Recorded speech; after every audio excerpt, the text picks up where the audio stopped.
السلام علیکم ورحمۃ اللہ وبرکاتہ۔ دوستوں، امید کرتا ہوں آپ خیریت سے ہوں گے۔ میں ہوں محمد مقصود قاسمی اور آپ دیکھ رہے ہیں باغ مدینہ یوٹیوب چینل۔ دوستوں، 2-3 دن پہلے اڑیسہ کے اندر ٹرین کا کتنا خطرناک حادثہ ہوا۔ تقریباً 300 لوگوں کی جانیں چلی گئیں اور 1000 لوگ زخمی ہیں جو اسپتالوں کے اندر بھرتی ہیں، ان کا علاج چل رہا ہے۔ وہیں اس حادثے کو بہت ساری فرقہ پرست طاقتیں ایسی ہیں، تنظیمیں ایسی ہیں جنہوں نے اسے اسلام اور مسلمانوں سے جوڑنا شروع کر دیا۔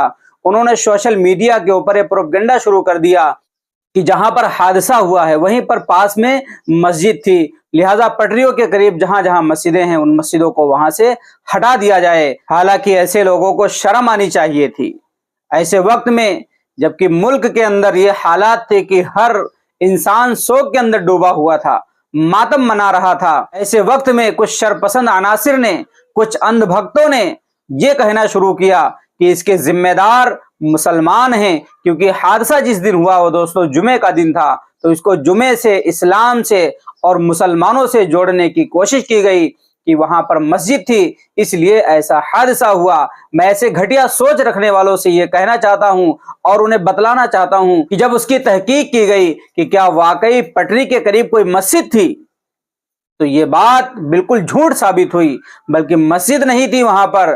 کسی نے ایک طرف سے فوٹو کھینچ کر کے اس کو سوشل میڈیا کے اوپر وائرل کیا اور مسجد ہونے کا دعویٰ کیا۔ آلٹ نیوز کے محمد زبیر نے جب اس کی تحقیق کی تو یہ پتا چلا کہ وہ مسجد نہیں بلکہ مندر ہے۔ شرپسند عناصر نے ایسی حرکتیں کی کہ فوٹو کو ایڈٹ کر دیا اور سوشل میڈیا کے اوپر وائرل کر دیا تاکہ ہندو میں اور مسلمانوں میں نفرت پھیل جائے اور آپس میں وہ لوگ ٹکرانے لگیں۔ حالانکہ دوستو یہ بات اب صاف ہے کہ وہ مسجد نہیں ہے بلکہ وہ مندر تھا۔ بہت سارے لوگوں نے تحقیق کی ہے۔ وہیں پر سوشل میڈیا کے اوپر جو لوگ غلط خبریں چلا رہے ہیں، غلط خبریں وائرل کر رہے ہیں، تو اڑیسہ کی پولیس نے انہیں خبردار کیا ہے کہ ایسی خبریں نہ پھیلائیں۔ خبریں پھیلاتے ہوئے جب کسی کو پکڑا گیا تو بہت ہی سخت کارروائی کی جائے گی، اس لیے سوشل میڈیا کے اوپر ایسی حرکتیں نہ کریں۔